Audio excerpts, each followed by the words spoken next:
Alléluia. Amen. Merci de prendre place. Jésus, je te chante pour ce que tu as fait. Et il a fait des choses glorieuses, des choses merveilleuses. On le bénit pour les chants qui ont été chantés, pour tout ce qui a été dit, fait par le Saint-Esprit. Et on va écouter ce qu'il a fait dans une vie qu'il a impactée, une vie qu'il a transformée. Eh bien, c'est la vie de notre sœur Elena Delberg, la femme, l'épouse du pasteur Christian. Et je lui laisse toute la place.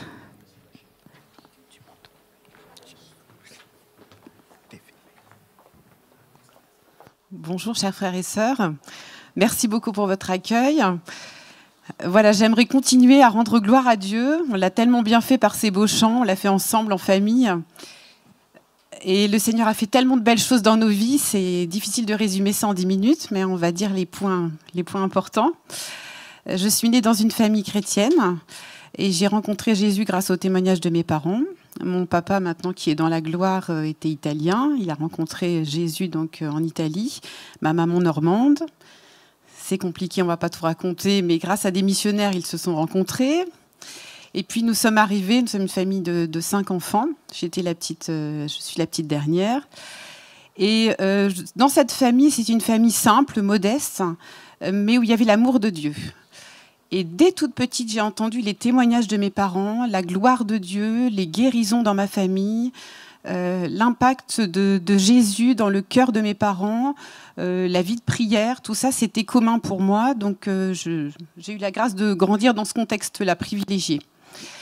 Et j'ai grandi en entendant que ma sœur aînée avait été guérie bébé, elle devait être aveugle et le Seigneur l'a guérie. J'ai entendu des choses miraculeuses, des miracles fabuleux dans les églises où mes parents vivaient, des paralysés qui se sont levés, des choses. Alors moi, j'avais mes yeux d'enfant, j'ai carquillé, je buvais ces paroles, j'étais très friande de ça. Et on s'entretenait à la maison des merveilles du Seigneur, de vies transformées.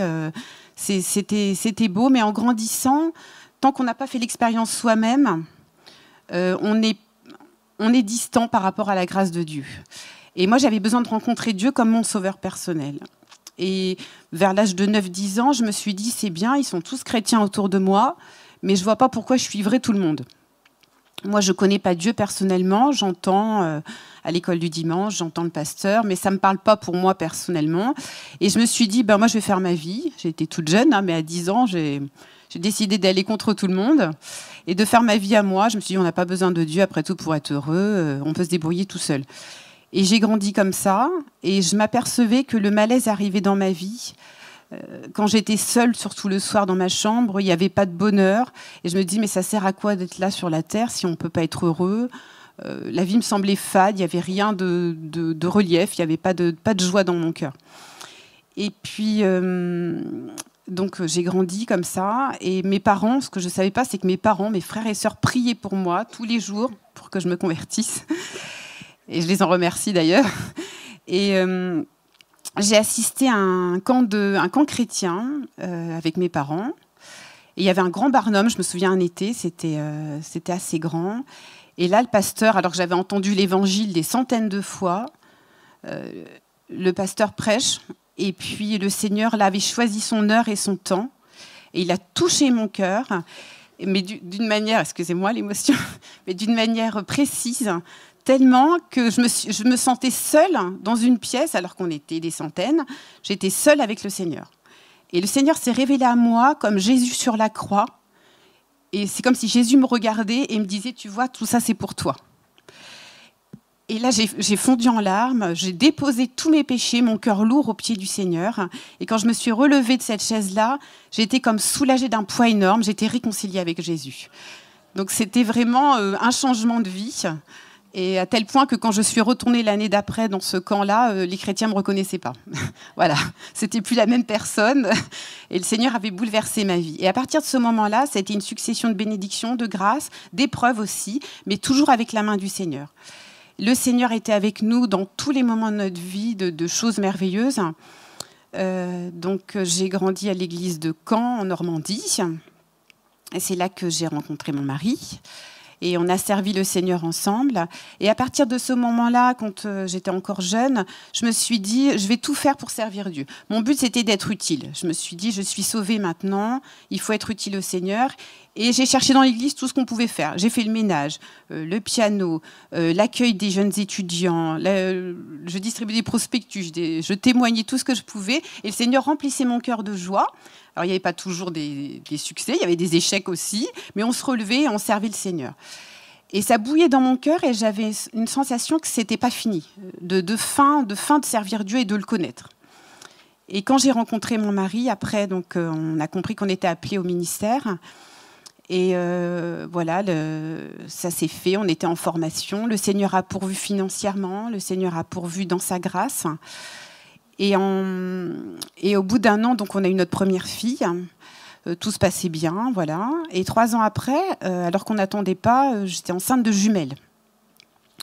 Et donc là, à l'époque, j'étais très très mince. Et donc la grossesse s'avérait compliquée parce que c'est vrai que j'avais très peu de place pour des jumelles. Donc j'ai accouché 1 mois avant par précaution. Et là, ça ne s'est pas du tout passé aussi bien qu'on nous le précisait. C'est-à-dire que la première petite fille qui est née, ça allait. Elle était vraiment en tout petit poids, mais ça allait. Par contre, la deuxième, le médecin nous a convoqués, mon mari et moi, pour nous dire qu'il ne fallait pas s'y attacher. Et que finalement, notre première fille allait bien, mais la deuxième, on ne pourrait pas la sauver. Donc là, vous imaginez le drame de parents. Voilà, j'avais une 30aine d'années. Là, le monde s'effondrait. Et c'était un soir, je me souviens, il nous a dit, écoutez, on a fait une échographie et tout son système digestif n'est pas mature et n'arrivera pas à maturité. Elle ne peut pas digérer les aliments. Donc, tout le lait qu'on lui donnait sortait en écaillé, quoi, et elle se nourrissait pas. Elle perdait du poids d'heure en heure. On lui donnait du sérum sucré, mais ça suffisait pas. Et donc là, on a prié, forcément, on s'est tourné vers le Seigneur. Et je me souviens avoir pris ma petite Margot qui est là. Merci Seigneur. Ma petite Margot dans les bras et j'ai dit, Seigneur, ce bébé, c'est vrai, tu nous l'as donné, mais finalement, tu donnes, tu reprends, que ton nom soit glorifié. Et je l'ai donné au Seigneur. J'ai dit, Seigneur, si tu me la laisses, je serai la plus heureuse, mais si tu veux la reprendre, elle est à toi. Je ne me suis pas accrochée, j'ai dit, Seigneur, vas-y, sers-toi, c'est toi qui décides. Et le Seigneur a envahi mon cœur de paix et j'ai pu aller dormir malgré cette nouvelle terrifiante. Et le lendemain matin, la paix s'était un petit peu écaillée et je me suis précipitée donc, dans le service de néonat où elle était et le médecin faisait le tour de tous les bébés. Et quand je suis arrivée, il évitait mon regard et je me suis dit, ça c'est mauvais signe. Là, Seigneur, ta grâce, parce que j'ai l'impression qu'il va m'annoncer une mauvaise nouvelle. Et puis il me regarde et il me dit, bah, écoutez, cette petite fille, elle va très bien. On lui a donné à manger ce matin, elle se porte bien, comme si... j'ai cru que la veille, c'était un cauchemar, en fait, que ça ne s'était pas vraiment passé. Et c'était la grâce de Dieu qui est intervenue, qui a posé sa main sur Margot et qui, depuis, est en pleine forme. Merci Seigneur. C'est vraiment la grâce de Dieu. Et puis, donc ça s'est pas arrêté là. Donc on a eu, après, on est parti donc en région parisienne pour servir le Seigneur. Et là, on n'avait pas prévu, mais le Seigneur lui avait prévu une belle histoire, puisque Antoine est arrivé, un petit garçon dans notre foyer. La grossesse a commencé bizarre, puisque j'avais trop de liquide amniotique et un petit bébé. Bon. Et puis, à l'époque, je travaillais. Et sur mon lieu de travail, j'entends une voix dans mon oreille me dire « Ton enfant aura un handicap ». Et je me suis dit, ça, c'est des pensées de femme enceinte. J'ai jeté cette pensée-là loin de moi. Je me suis dit, Seigneur, toi, tu pourvois. Et puis, c'est arrivé que quelques semaines après, la poche des os s'est fissurée. J'ai perdu du liquide amniotique. Et là, c'est un lieu d'infection, en fait. Donc, c'est dangereux. Et quand donc je me suis précipitée à la clinique, et là, ils m'ont gardée, ils m'ont envoyée tout de suite aux urgences de maternité, dans une clinique de niveau 3. Et à ce moment-là, je me suis dit, Seigneur, qu'est-ce qui nous arrive ? Et je me voyais déjà perdre mon bébé. Et donc, on a placé toute notre confiance dans le Seigneur. Mon mari, qui était à l'époque en pastoral, est arrivé en urgence, vite. Et puis là, ça a été une période compliquée parce qu'il a fallu rester allongé. Les femmes à qui c'est arrivé, vous savez que c'est long quand on est très actif de rester 1 semaine, 2 semaines, 3 semaines. Dès que je bougeais, le liquide amniotique partait et le bébé n'avait pas assez de liquide pour vivre. Donc c'était vraiment un moment difficile. On était isolés de nos familles, on était sur Pontoise. Il fallait s'occuper de l'église, il fallait s'occuper des 3 petites filles. Et le Seigneur a pourvu. La famille s'est relayée, les frères et sœurs ont prié. Le Seigneur a béni. Et puis un soir, l'infection est arrivée. Et donc césarienne en urgence. Et là, j'ai encore cru que c'était la fin, puisque j'étais consciente et j'entendais bien qu'il y avait une hémorragie qu'ils n'arrivaient pas à arrêter. Donc ils avaient sorti le bébé, mais voilà, on était en risque tous les deux. Donc il y avait gros risque d'infection et pour le bébé et pour moi. Et là, j'ai crié au Seigneur. Quand j'ai vu qu'il mettait une 2e perf avec du sang, je me suis dit là, on est dans la catastrophe là. J'ai dit Seigneur, au secours, j'ai des enfants, j'ai un mari, c'est pas le moment que je parte. Et puis là, c'est pareil, le Seigneur, dans sa grandeur, dans sa puissance, nous a fait grâce, il nous a sortis de là parce qu'on n'est pas passé vraiment très loin de la catastrophe. Merci Seigneur, il nous a sortis de là. Et là, je me suis souvenue de la grâce du Seigneur, je me suis appuyée sur lui. Et on s'est dit, allez, on va avancer. Et un an après, donc on est parti dans le Nord pour s'occuper d'une autre église. Et arrivé dans le Nord, moi je pensais que tout allait bien. Les spécialistes avaient vu Antoine, ils me disaient bon, il grandit bien. C'est vrai qu'il a du mal à tenir un peu assis, il a du mal à tenir sa tête, mais bon, voilà, c'est un petit garçon qui prendra son temps, il est pépère. Bon, voilà, on ne s'inquiétait pas plus que ça. Et arrivé là, je vais chez un médecin. Alors, il n'y avait pas beaucoup de médecins, donc c'est le pasteur d'avant qui nous avait conseillé ce médecin-là. On arrive comme ça pour les vaccins. Il me dit, mais vous savez que votre enfant, il a un souci ? Je dis, ben non. Il me dit, écoutez, c'est quand même pas courant, vous venez directement sur moi comme ça, vous ne savez pas. En fait, moi, je ne suis pas que généraliste, je m'occupe aussi des enfants qui ont des soucis de motricité. Et je vois tout de suite que votre enfant, il a un souci. Et tout de suite, dans la seconde, il nous a expliqué. Alors moi, je découvrais tout. Je ne savais pas. Et c'est là que la parole du Seigneur m'est revenue. Ton enfant aura un handicap. Et quand je suis arrivée là, ce médecin-là, envoyé par le Seigneur, là, il n'y a pas de doute, nous a pris tout de suite dans une école, dans un institut pour ces enfants-là, où c'était très compliqué de rentrer. Il y avait des centaines d'enfants qui attendaient, des listes d'attente interminables.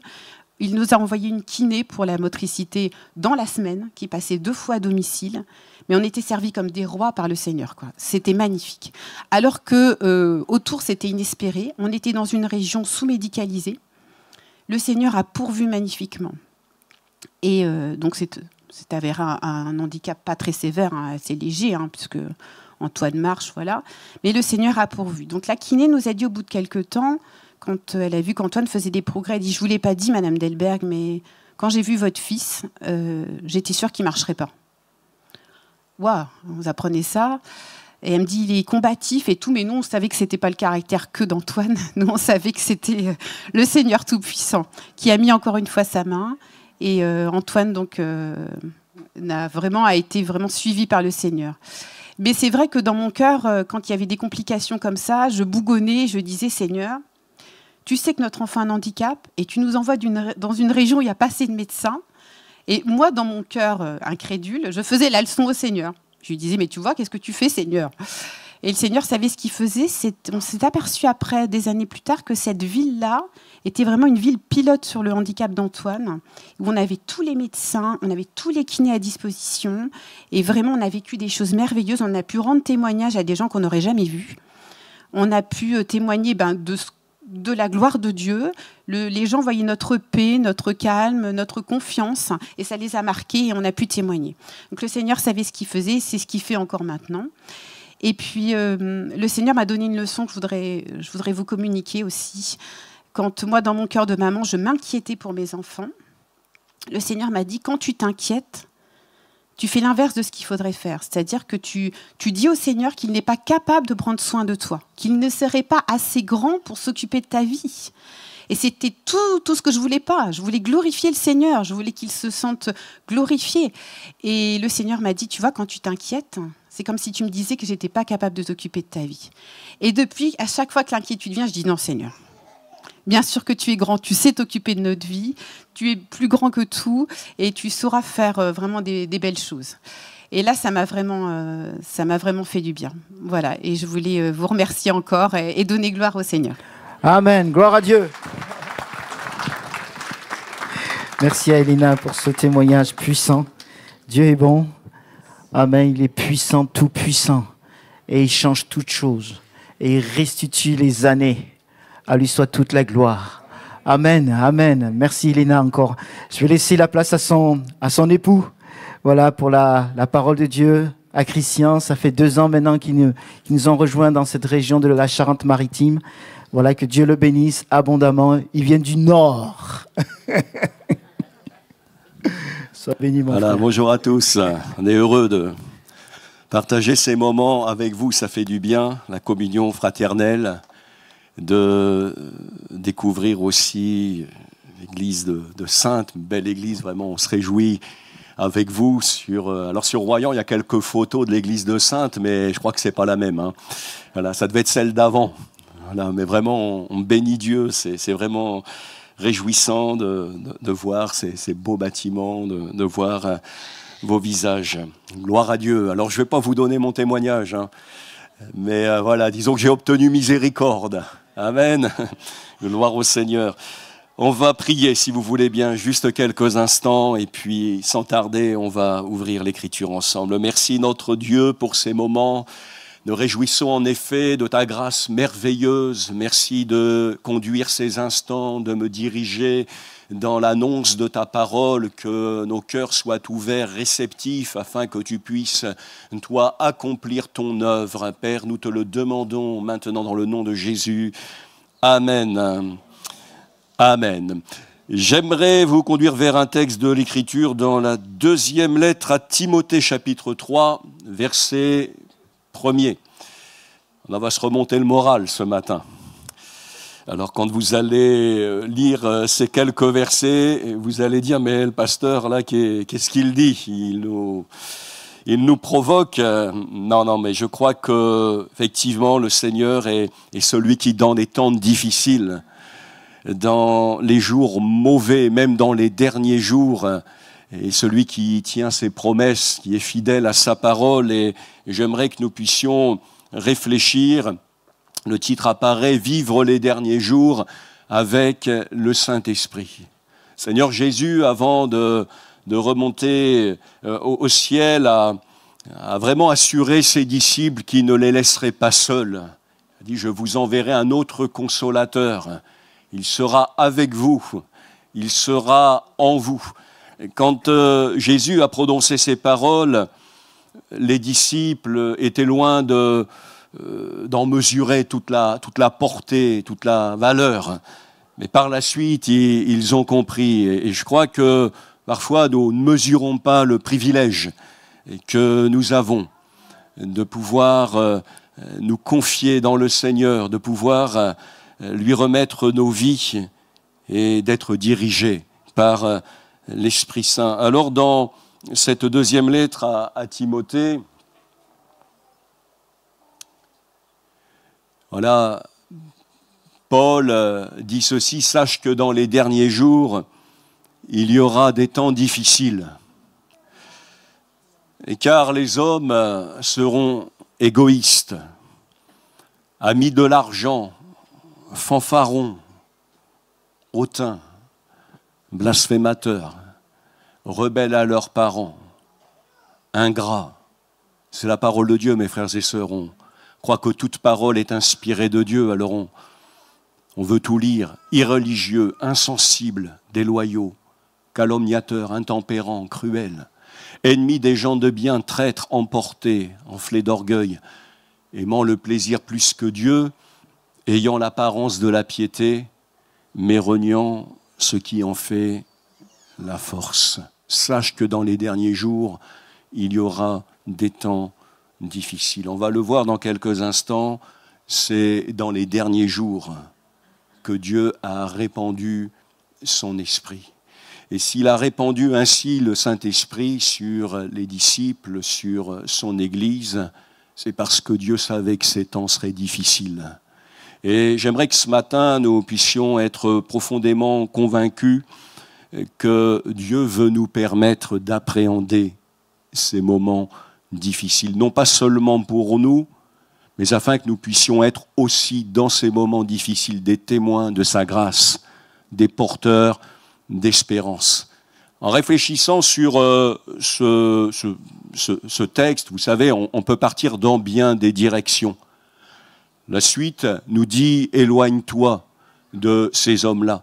Et je crois qu'on est tous un jour devant cette tentation de sortir du monde, de se mettre à l'écart, avoir cette espèce d'approche de la sanctification qui, au fond, ne s'accorde pas avec la pensée de Dieu, c'est-à-dire de ne plus avoir contact, de ne plus avoir de relation, et puis de vivre cette attente du retour en gloire de Jésus de manière isolée, j'allais dire de manière reclue, alors que des multitudes d'âmes se perdent autour de nous, comme nous, ces gens vivent des temps difficiles. Dans les derniers jours, il y aura des temps difficiles. Ils sont difficiles dans bien des domaines. Les gens sont dans les difficultés matérielles. On entend beaucoup parler de précarité. On entend parler de précarité énergétique. Il y a des gens qui n'ont pas les moyens de se chauffer. Des gens qui ont du mal à se loger. Il y a des problèmes de sécurité. Il y a des problèmes de violence dans la société. On entend parler de violence conjugale, intrafamiliale. Vous savez, quand on met la télévision, quand on s'informe un petit peu, on peut être évidemment extrêmement troublé. Mais je crois qu'avec cette connaissance que nous avons de ce qui doit arriver, je crois qu'on peut dire qu'on vit des temps passionnants. Ils sont fascinants. Ce qui me fascine, c'est pas l'horreur des situations, mais c'est de dire, mais Seigneur, tout cela, tu en avais parlé. Ces choses, elles ont été annoncées. Nous ne sommes pas sans ignorer qu'elles doivent arriver. Sache que dans les derniers jours, il y aura des temps difficiles. On pourrait parler de l'accroissement des inégalités. La version Sommer traduit ainsi « Les hommes seront égoïstes, avides d'argent ». On vit dans un monde où il y a de plus en plus de pauvres, mais avec ça, on vit dans un monde où il y a de plus en plus de millionnaires, de milliardaires, et les milliardaires sont toujours plus riches. Et l'Écriture, par rapport à cela, eh bien, nous laisse le portrait d'une génération où les hommes sont égoïstes. Ils sont avides d'argent, vantards, prétentieux. Ils parleront de Dieu d'une manière injurieuse, n'auront pas d'égard pour leurs parents. Ils seront ingrats, dépourvus de respect pour ce qui est sacré, sans cœur, sans pitié, calomniateurs, incapables de se maîtriser, cruels, ennemis du bien, emportés par leur passion et enflés d'orgueil. Ils seront prêts à toutes les trahisons. Ils aimeront le plaisir plus que Dieu. Certes, ils resteront attachés aux pratiques extérieures de la religion, mais en réalité, ils ne voudront rien savoir de ce qui en fait la force. Vous allez dire, le pasteur, ce matin, il nous déprime. Non, mes frères et sœurs, c'est pour vous dire qu'on a vraiment besoin du Saint-Esprit. C'est une folie que de se priver du Saint-Esprit. Et je me réjouis de ce que le pasteur Clément a partagé tout à l'heure, de ces temps de recherche de la face de Dieu, et qui offre au Saint-Esprit de nous visiter et de remplir nos vies. Alors, je ne sais pas si on a une longueur de retard à Royan, mais effectivement, depuis quelque temps, on a mis en place aussi des temps de jeûne et prière le mardi midi. Et c'est vrai que dans ces moments-là, alors c'est tout récent, hein, ça date là de début janvier, mais chaque mardi midi, on se retrouve et on vit des temps bénis. Et je crois que c'est la volonté de Dieu vraiment que de répandre son esprit, que de nous équiper, et que de nous permettre d'aller, et d'aller avec assurance. Alors j'aimerais vous encourager à mon niveau à persévérer. L'Écriture dit, vous avez besoin de persévérance. Alléluia. On se rend compte que la Bible a un message très contemporain. Nous sommes dans les derniers jours. Et ce n'est pas d'hier. J'aimerais vous le montrer à travers l'Écriture. Les apôtres parlaient déjà des derniers jours. Il parlait même de la dernière heure. La version Sommer traduit ainsi « Sache bien que dans la période finale de l'histoire, les temps seront difficiles. » Quand vous étiez à l'école, comme moi, je pense que vous avez tous un jour réalisé des frises chronologiques. Alors je ne sais pas si ce matin on faisait l'exercice, on ne va pas le faire, mais si on demandait à chacun de faire une frise chronologique, l'histoire de l'humanité, de l'histoire biblique, ce serait intéressant de voir où chacun positionne cette période finale qu'on appelle les derniers jours. Ce serait intéressant, peut-être les uns commenceraient au début du XXIe siècle, parce qu'après tout, il y a quelque chose là qui peut sembler symbolique. Il y a eu un basculement de millénaires. Peut-être d'autres feraient remonter un peu plus loin, parce que nous pouvons avoir les uns et les autres une certaine conception personnelle de ce que sont les derniers jours. Mais regardez ce texte de la première lettre de Pierre, au chapitre 25, ça ne va pas, il n'y a pas 25 chapitres dans la première lettre de Pierre, je pense que c'était au chapitre 2, les versets 18 à 20. Alors c'est une phrase un petit peu longue, ce n'est pas par des choses périssables, par de l'argent ou de l'or, que vous avez été rachetés de la vaine manière de vivre que vous aviez hérité de vos pères, mais par le sang précieux de Christ, comme d'un agneau sans défaut et sans tache. Prédestiné, Jésus, l'agneau de Dieu, avant la fondation du monde, est manifesté à la fin des temps à cause de vous. Donc je pense que si on prend un point 0, on va dire que la naissance de Jésus-Christ, c'est le point 0, bien là on peut commencer à dater. On peut commencer on entre dans cette période de l'histoire finale. J'en arrive à ce texte qui m'interpelle. Dans le livre des Actes des Apôtres, au chapitre 2, verset 17, je pense que vous connaissez le contexte. Pierre a été amené à expliquer ce qui s'est passé le jour de la Pentecôte. Des gens se moquaient. Les disciples avaient reçu le Saint-Esprit, des langues de feu s'étaient posées sur eux. Ils s'étaient mis à parler des merveilles de Dieu en d'autres langues. Et quelques-uns ont dit, ils sont complètement fous. Ils sont complètement ivres. Et l'apôtre Pierre, lui-même rempli du Saint-Esprit, va dire, mais ces gens ne sont pas fous, comme vous le pensez, comme vous l'affirmez. Et là, il va commencer à prêcher l'Évangile. Et il va dire, ce que vous voyez maintenant, c'est ce que le prophète Joël a annoncé. Alors c'est intéressant, puisque vous avez partagé sur la prophétie de Joël dernièrement. Et il dit, et il fait allusion à ce texte du prophète Joël. Alors effectivement, au chapitre 2, verset 25, je vous remplacerai les années qu'ont dévoré la sauterelle, le gélec, le asile, le gazan. Un peu plus loin, au verset 28, l'homme de Dieu dit, après cela, je répandrai mon esprit sur toute chair.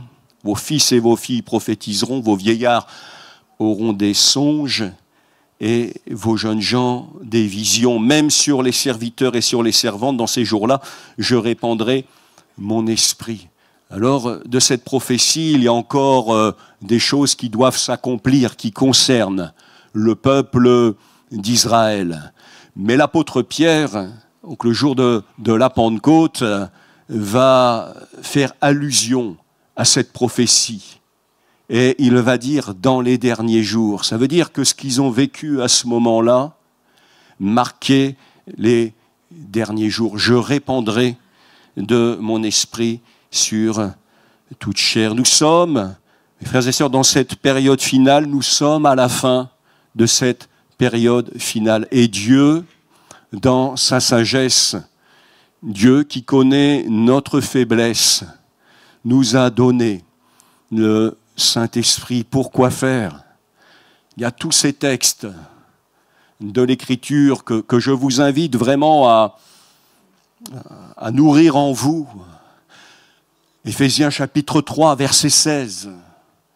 Afin qu'il vous donne, selon la richesse de sa gloire, d'être puissamment fortifié par son esprit dans l'homme intérieur. On a besoin d'être puissamment fortifié parce que les temps sont difficiles, parce que les jours sont mauvais. 2 Timothée chapitre 1er verset 7, Paul dit, ce n'est pas un esprit de timidité. Dieu nous a donné son esprit, nous remplit de force, d'amour et de sagesse. L'Écriture dit encore ceci, que l'Esprit nous aide dans notre faiblesse. Souvenons-nous des paroles de Jésus. Quand le Consolateur sera venu, l'Esprit de vérité, il vous conduira dans toute la vérité. Les jours sont mauvais. Ce sont des temps de séduction inouïe. Et par le moyen de la séduction, l'ennemi de nos âmes voudrait nous détourner du but, voudrait nous détourner de l'essentiel. Nous avons besoin de voir clair spirituellement. Ce sont aussi des temps de séduction spirituelle. L'Écriture en a parlé et nous avons besoin de discernement. Nous avons besoin d'être conduits, pas dans une part de vérité, mais dans toute la vérité. Et le Saint-Esprit nous conduit dans toute la vérité. Dans la première lettre de Jean, Jean qui déjà à l'époque parlait d'antéchrist et d'esprit de l'erreur, dira concernant l'Esprit Saint, son onction vous enseigne toutes choses. Je répandrai de mon esprit. Alléluia. Et puis j'aimerais vous dire que cette période finale de l'histoire de l'humanité est un temps de grâce sans précédent. C'est quelque chose que je crois nous avons besoin d'assimiler, d'intégrer. Dieu veut faire grâce. Les gens sont ce qu'ils sont. Il y a tout ce qu'on a lu concernant les derniers jours. Les temps sont difficiles à cause du cœur de l'homme, mais Dieu veut faire grâce. Mais face à, je vais retourner en arrière,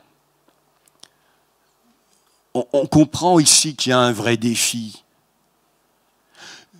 Ils seront égoïstes. Ils seront amis de l'argent, fanfarons, hautains, blasphémateurs. Je ne vais pas refaire toute la liste.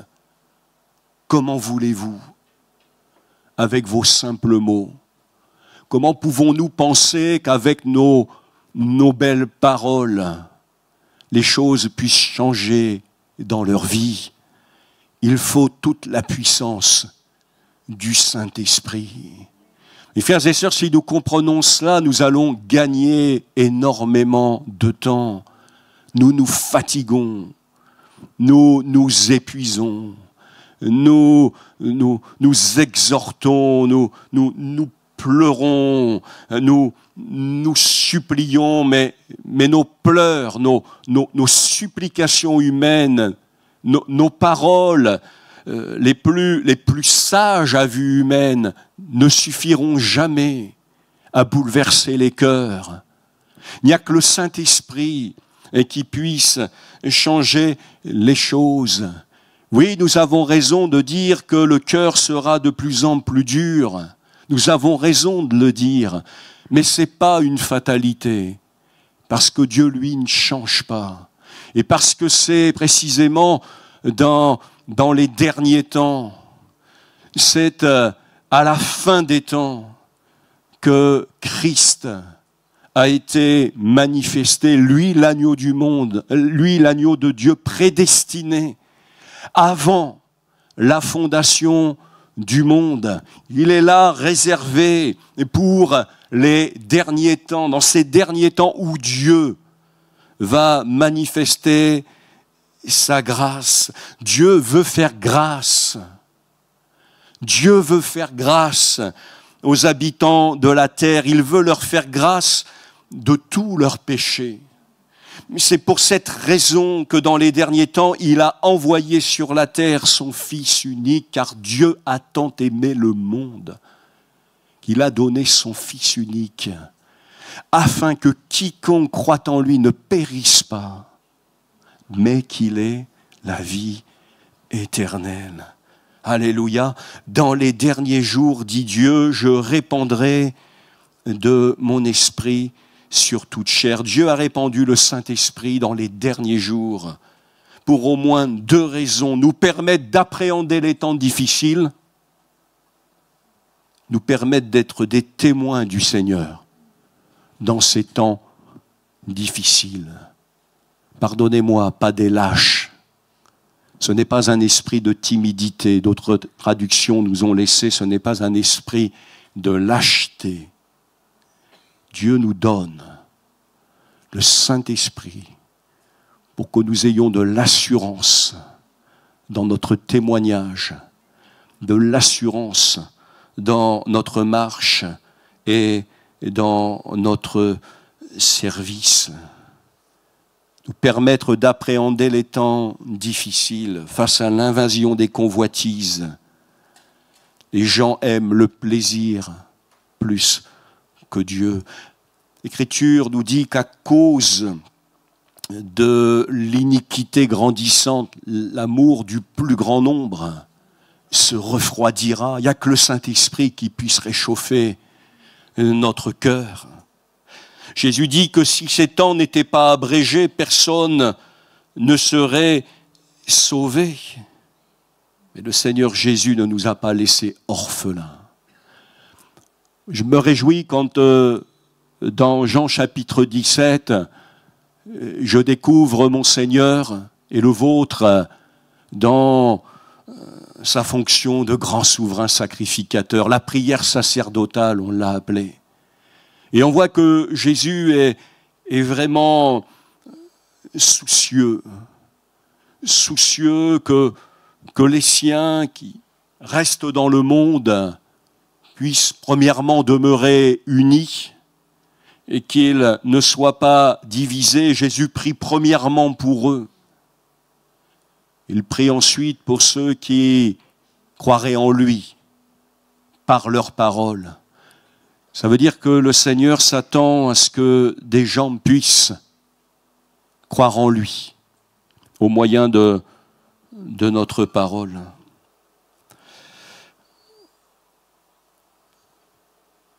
Je voudrais vous parler quelques instants du baptême de l'Esprit, de ce revêtement de puissance, de cette grâce que Dieu veut nous faire. Dans les derniers jours, dit Dieu, je répandrai de mon esprit sur toute chair. Alors béni soit Dieu pour l'esprit qui régénère, béni soit Dieu pour le fruit de l'esprit, le caractère de l'esprit qui croit en chacun, mais béni soit Dieu pour le revêtement de puissance qu'il nous accorde par son esprit. Ça, c'était l'œuvre de l'Esprit dans notre vie. Mais regardez dans le livre des Actes des Apôtres l'importance que les premiers apôtres accordaient au Saint-Esprit, au baptême de l'Esprit. Dans Acte 8, versets 14 à 16, alors qu'il y a eu un temps de grâce sur la Samarie, alors que les gens s'étaient déjà détournés de leurs idoles, de leurs pratiques occultes pour s'attacher à Jésus, le Saint-Esprit va conduire l'évangéliste Philippe plus loin vers d'autres cieux. Et les apôtres qui étaient à Jérusalem, ayant appris que la Samarie avait reçu la parole de Dieu, y envoyèrent Pierre et Jean. Ceux-ci, arrivés chez les Samaritains, prièrent pour eux afin qu'ils reçoivent le Saint-Esprit. Je me dis, mais si nous prions pour que ceux qui n'ont pas reçu le Saint-Esprit le reçoivent ce matin. Si nous prions pour cela, ils ont prié dans ce but, car ils n'étaient encore descendus sur aucun d'eux. Ils avaient seulement été baptisés, non, c'est autre chose. Oui, ça c'est donc en Samarie. Et donc Pierre et Jean ont prié pour les Samaritains. Et le Saint-Esprit est descendu sur eux. Et ça s'est manifesté par le fait qu'ils parlaient en langue. Ça s'est manifesté par le fait qu'ils prophétisaient, au point que Simon le magicien, voyant que le Saint-Esprit était donné par l'imposition des mains, a proposé à Pierre et Jean de l'argent pour qu'il lui soit accordé ce même pouvoir, que le Saint-Esprit descende sur ceux pour qui il prierait. Mais Pierre et Jean diront, mais que ton argent là périsse, qu'il périsse. Avec toi, ce n'est pas à prix d'argent que l'on acquiert les grâces, les dons que Dieu fait. Mais voyez, cet homme a pu voir, il a pu entendre, il a constaté une expérience particulière, distincte de la nouvelle naissance. Il y a cette expérience particulière que nous sommes appelés à faire, qui est indépendante de la nouvelle naissance. Béni soit Dieu pour la vie nouvelle. Béni soit Dieu pour cette transformation intérieure, pour cette œuvre qu'on appelle de la régénération. Mais Dieu veut nous conduire plus loin. Dieu veut nous baptiser du Saint-Esprit. Jean-Baptiste a dit, moi je vous baptise d'eau, mais il vient après moi, celui qui est plus grand que moi, lui il vous baptisera du Saint-Esprit et de feu. Le Seigneur veut accomplir une œuvre en nous, baptisera du Saint-Esprit et de feu. Dernièrement, devant ces méga incendies dans la région de Los Angeles, j'entendais à la radio un journaliste qui disait ceci, c'est que ces feux-là, ils ne s'arrêtent, rien ne peut les arrêter. Ils ne s'arrêtent que lorsqu'il n'y a plus rien à consumer. Et c'est vrai que ça, c'est une œuvre que le Seigneur veut faire, c'est de consumer en nous toute racine d'incrédulité, de doute, pour nous amener plus loin. Il veut nous remplir de son esprit. Dans l'Ancien Testament, il y a cet épisode avec la femme veuve, où le prophète va dire, bien, amène-moi des vases. Et tant qu'il y avait des vases, il y avait de l'huile qui coulait dans les vases. Et tant qu'on a présenté des vases, eh bien l'huile a coulé. Elle a cessé de couler quand il n'y avait plus de vases. Et l'huile, on le sait, c'est aussi une illustration, une image de l'esprit. Et ce matin, je crois que bien, nous devons comprendre que si nous lui apportons nos vies, les vases que nous sommes, bien l'esprit va descendre, il va couler, il va nous remplir, il va nous permettre de déborder. Je parlais de cette préoccupation qu'avaient les apôtres. il nous est dit ceci, oui, ça c'est la suite, il n'était descendu encore sur aucun d'eux, ils avaient seulement été baptisés au nom du Seigneur Jésus. Alors Pierre et Jean leur imposèrent les mains et ils reçurent le Saint-Esprit. Pardonnez-moi, je pensais que j'étais sur un autre épisode, mais pour vous dire les choses, voilà, on entre un peu dans les mêmes schémas. Ils reçurent le Saint-Esprit. Vous voyez, dans Actes des Apôtres au chapitre 19, bien plus tard, c'est l'apôtre Paul, alors qu'Apollos était à Corinthe, Paul, après avoir parcouru les hautes provinces de l'Asie, arriva à Éphèse. Ayant entré quelques disciples, il leur dit, avez-vous reçu le Saint-Esprit quand vous avez cru?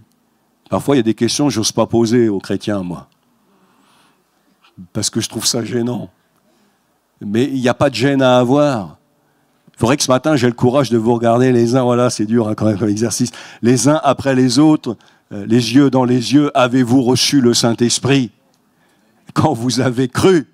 Quand vous avez cru, c'est dire que le Seigneur est celui qui veut faire les choses, il veut les faire bien, mais il veut les faire vite.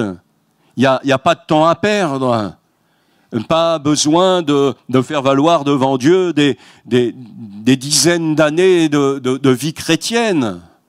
Avez-vous reçu le Saint-Esprit quand vous avez cru?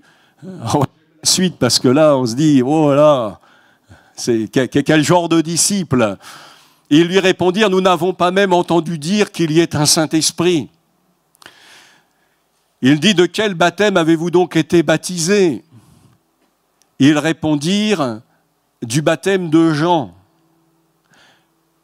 Alors Paul dit, Jean a baptisé du baptême de repentance, disant au peuple de croire en celui qui venait après lui, c'est-à-dire en Jésus. Sur ces paroles, il faut commencer par le début.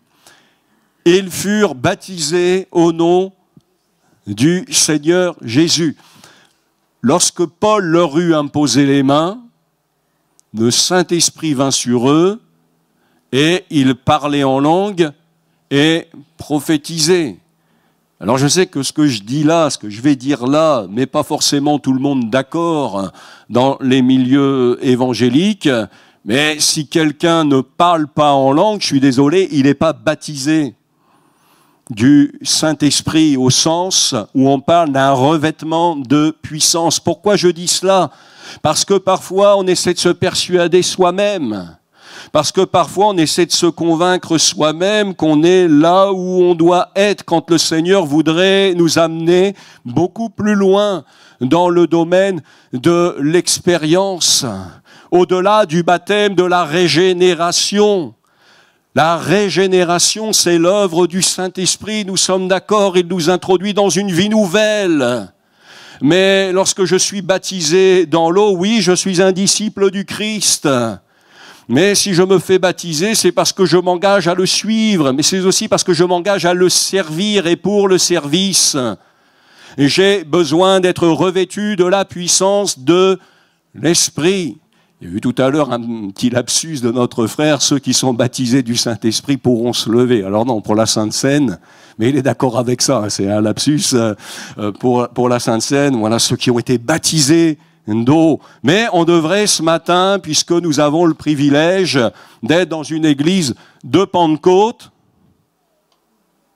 Oh là, je me suis trompé d'adresse là. Il est où le frère? Nous sommes dans une église de Pentecôte, mes frères et sœurs. Soyons remplis du Saint-Esprit et n'ayons pas honte d'affirmer peut-être ce qui nous distingue. Sans sectarisme, mais attendons-nous à être baptisés du Saint-Esprit, soyons revêtus de la puissance d'en haut. Quand les apôtres ont prêché l'Évangile, on leur a fait toutes sortes de misères. On les a mis en prison, on les a maltraités, ils étaient inébranlables, ils étaient remplis de joie. Ils savaient où ils en étaient. Et alors que cela agaçait tout le monde, eh bien, ils continuaient malgré les interdictions à prêcher le nom de Jésus. Et les gens étaient étonnés de cette assurance qu'ils possédaient, parce qu'ils se disaient, mais c'est des gens qui n'ont pas d'instruction. sont des gens qui n'ont pas suivi d'études. Et mes frères et sœurs, l'apôtre Paul dira, ce n'est pas par les discours persuasifs de la sagesse des hommes que je vous ai prêché l'évangile, mais il dira, l'évangile a été parmi vous démonstration d'Esprit Saint et de puissance. Soyons revêtus de la puissance d'en haut, afin d'être ces témoins du Seigneur. Alléluia. Ce n'est pas à vous de connaître les temps ou les moments que le Père a fixés de sa propre autorité. Vous connaissez ce texte? Jésus ressuscité parle avec ses disciples. Nous sommes là à peut-être quelques heures tout au plus de l'ascension, peut-être quelques minutes, et les disciples veulent amener Jésus sur le terrain d'une étude biblique. Mais Jésus dit, voilà, ça c'est important, mais c'est pas l'urgence. L'urgence, c'est que vous receviez cette puissance dont vous avez besoin. Vous recevrez une puissance.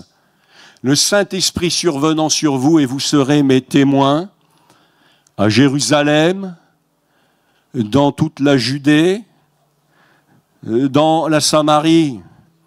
Il n'y avait peut-être pas trop envie d'y aller là-bas. La Samarie, c'était peut-être pas l'endroit où spontanément on avait envie d'aller. C'était compliqué, les relations avec les Samaritains. Peut-être certainement beaucoup d'appréhension. Mais même dans ces endroits-là, même là où on n'a pas envie d'aller, même vers des personnes où on peut peut-être, humainement parlant, estimer qu'on n'a pas ou peu d'affinité, bien le Seigneur est celui qui nous envoie.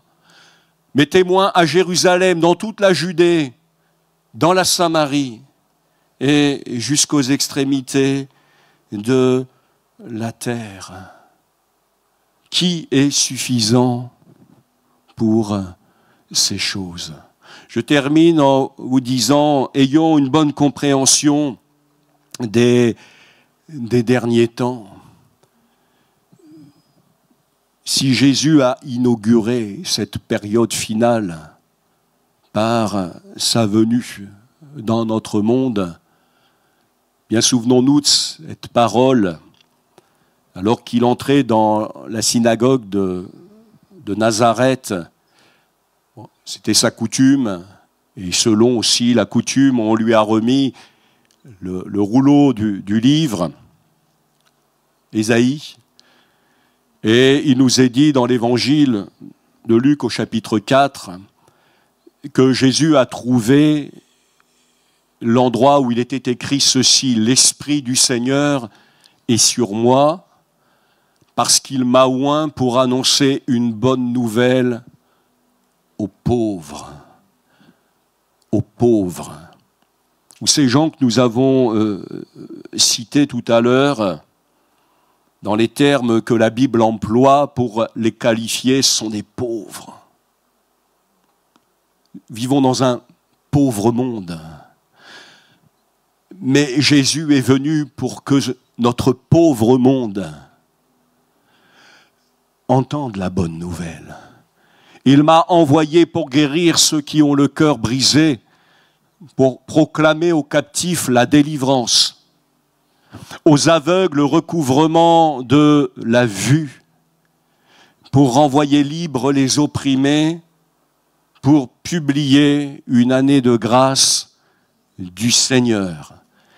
Et là, Jésus va rendre le rouleau du livre, et il va dire aujourd'hui, cette parole que vous venez d'entendre, elle est accomplie. Alors si vous connaissez les Écritures sans en être expert, vous savez que ce texte auquel Jésus a fait allusion, qu'il a cité, eh bien il nous conduit plus loin. Parce que la prophétie biblique, elle peut englober d'un seul regard multitude d'événements. publier une année de grâce et un jour de vengeance de notre Dieu. Mais parfois, mes frères et sœurs, nous sommes, nous, déjà dans le jour de vengeance de notre Dieu. Que de gens qui, aujourd'hui, ont cette lecture de l'actualité avec le livre de l'Apocalypse dans la main, je vous l'accorde, il y a des choses extrêmement troublantes. Mais pour autant, n'avons pas à nous préoccuper de savoir si nous vivons déjà ou pas les jours de vengeance de notre Dieu, les jours de jugement, mais nous avons à nous préoccuper d'annoncer l'Évangile. Le Seigneur Jésus est venu animé de ce désir d'annoncer la bonne nouvelle. Le jour de vengeance viendra. Mais l'Écriture nous dit que Dieu use de patience, ne voulant pas qu'aucun périsse, mais que tous arrivent à la repentance. Dieu veut que tous les hommes soient sauvés et parviennent à la connaissance de la vérité. Ce n'est pas à vous de connaître les temps ou les moments que le Père a fixés de sa propre autorité, mais vous recevrez une puissance, le Saint-Esprit survenant sur vous, et vous serez mes témoins à Jérusalem, dans toute la Judée, dans la Samarie et jusqu'aux extrémités de la terre. Je le répète, nous avons besoin de toute la puissance du Saint-Esprit pour rendre témoignage et annoncer le beau nom de Jésus. Mais souvenons-nous que les derniers jours sont des jours de grâce. Des jours de grâce. Jésus l'a affirmé à plusieurs reprises. Les apôtres lui ont rendu ce témoignage. Il n'est pas venu pour juger le monde, mais pour sauver le monde. Alors le jour vient, et il vient bientôt en effet, où Dieu va juger le monde par l'homme qu'il s'est choisi, Jésus-Christ. Et ce n'est pas contradictoire, mais pour l'heure, nous sommes dans cette année de grâce. L'année de grâce se prolonge. Nous sommes en l'an de grâce 2025. La grâce de Dieu, source de salut pour tous les hommes, est encore manifestée. Dieu répand son esprit sur les vies pour leur permettre de tenir jusqu'au bout. Il répand son esprit sur les vies pour leur permettre d'être des témoins de Jésus. Les derniers jours seront marqués par des temps difficiles. Mais dans ces temps difficiles, eh bien, ce sera comme cela n'a jamais été des jours propices à l'annonce de l'Évangile. Alors ne passons pas à côté de notre vocation.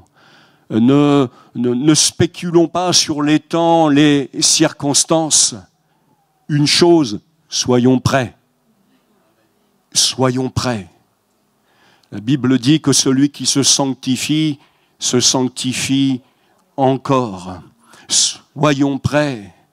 Mais soyons aussi conscients, et bien que le temps est court, et que Dieu, dans sa grâce, veut nous employer pour que nous puissions annoncer l'Évangile. Ne passons pas à côté de notre vocation. Soyons de bons ambassadeurs de Christ. Soyons remplis du Saint-Esprit. On va prier. On va demander au Seigneur sa grâce. Si vous voulez bien. Pasteur Clément, il est où? Ah, il est là-bas.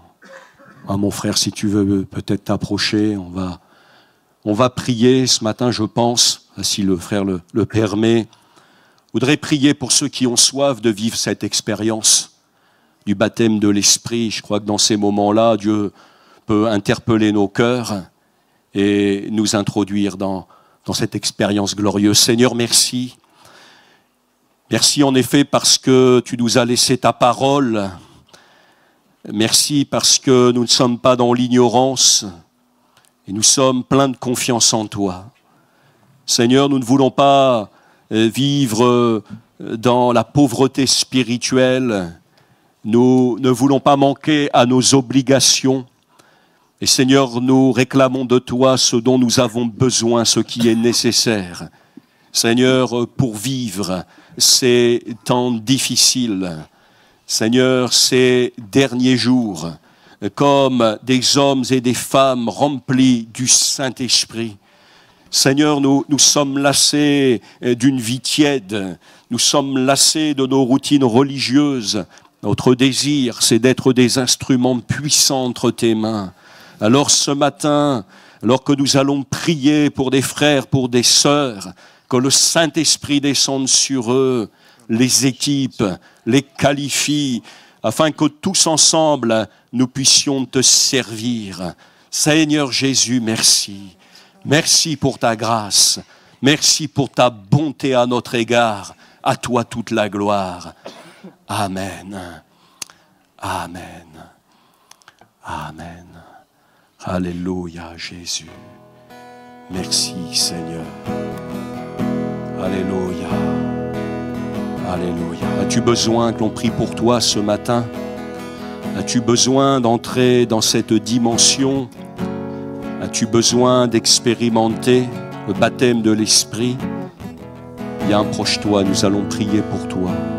Nous allons demander au Seigneur sa grâce et le Saint-Esprit descendra sur ta vie pour te donner tout ce dont tu as besoin pour être ce que le Seigneur veut faire de toi. M'adresser à tous ceux qui servent le Seigneur dans quelque service que ce soit, qui ne sont pas encore baptisés du Saint-Esprit, leur dire cette promesse, elle est pour eux. Parce que Dieu veut te donner un service puissant. Je voudrais dire à ceux qui sont encore timides dans le témoignage que les belles paroles ne suffisent pas. Il n'y a que le Saint-Esprit qui te permettra de faire la différence. Je voudrais vraiment inviter le peuple de Dieu à tourner ses regards vers Christ ce matin. Jésus a dit à ses disciples, il est préférable que je m'en aille. Si je ne m'en vais, le Saint-Esprit ne pourra pas venir et il vous est avantageux. Le Saint-Esprit va descendre sur vous. Il va faire de vous des témoins du Seigneur. Approchez-vous ce matin, on va prier le Seigneur. Alléluia. Alléluia, merci Jésus.